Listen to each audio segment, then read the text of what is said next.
هل عمرك دخلت مكان وحسيت إنك مش واثق من نفسك؟ اللحظة دي كلنا مرينا بيها، بس الفرق بين شخص واثق وشخص متردد هو شوية عادات بسيطة. النهاردة هقولك على 5 عادات لو عملتهم كل يوم هتخليك واثق من نفسك في أي وقت وأي مكان. ركز معايا، لأن التغيير الحقيقي بيبدأ من هنا، من قرار صغير إنك تطور نفسك وتبني ثقتك بنفسك خطوة بخطوة. أول عادة هتخليك واثق في أي مكان: اهتم بمظهرك. مش لازم تلبس أغلى حاجة، لكن نظافتك الشخصية وترتيبك بيقولوا عنك كتير. لما تبص في المراية وتشوف نفسك شكلك كويس، ثقتك بتعلى تلقائي. خد وقتك في اختيار لبسك حتى لو بسيط، وخلي دايما شكلك مرتب. الناس بتحس بطاقة الشخص اللي قدامهم، ولو انت حاسس انك كويس من جوا ده هيبان عليك من برا.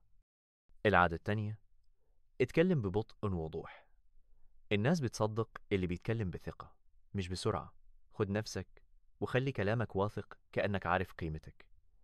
لما تتكلم بهدوء وتوضح كلامك، الناس هتسمعك وتحترمك أكتر. جرب المرة الجاية تتكلم براحة، هتلاقي نفسك بتسيطر على الموقف وبتوصل رسالتك بسهولة. العادة الثالثة: خليك دايما مستعد. لما تكون جاهز لأي موقف أو سؤال بتشيل عن نفسك الخوف.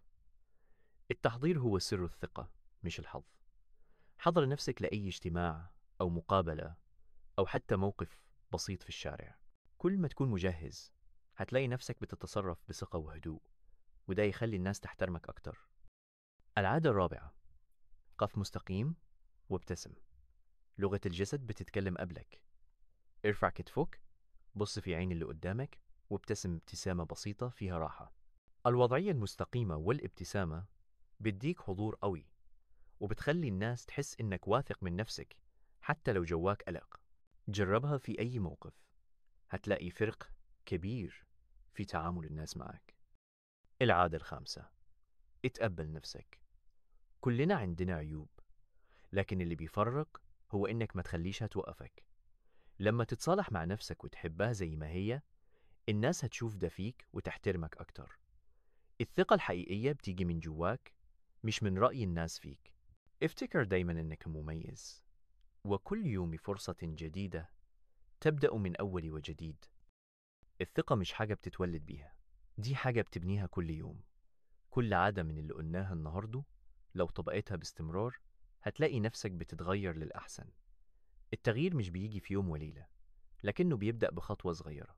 ابدأ النهاردة، وافتكر إن كل يوم فرصة جديدة تبني فيها ثقتك بنفسك. خلينا نشوف أمثلة من الحياة. شاب في الجامعة بيقدم مشروع قدام زمايله، أو بنت في الشغل بتتكلم في اجتماع. كل واحد فيهم استخدم عادة من العادات دي، وده فرق معاه في ثقته بنفسه. المواقف دي بتتكرر كل يوم، ولو ركزت على تطوير نفسك هتلاقي إنك بتواجهها بقوة أكتر كل مرة.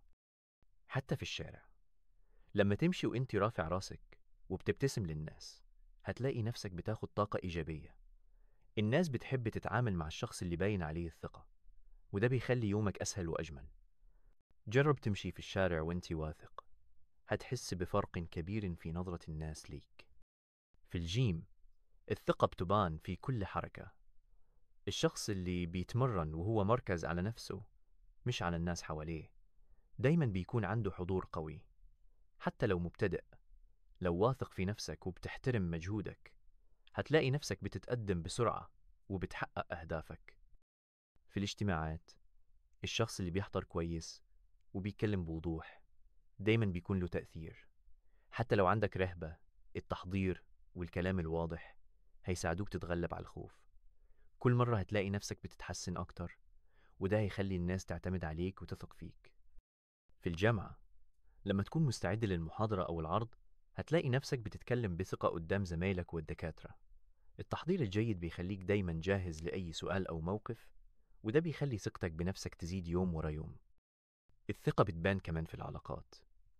لما تتقبل نفسك وتحبها هتعرف تتعامل مع الناس براحة أكتر.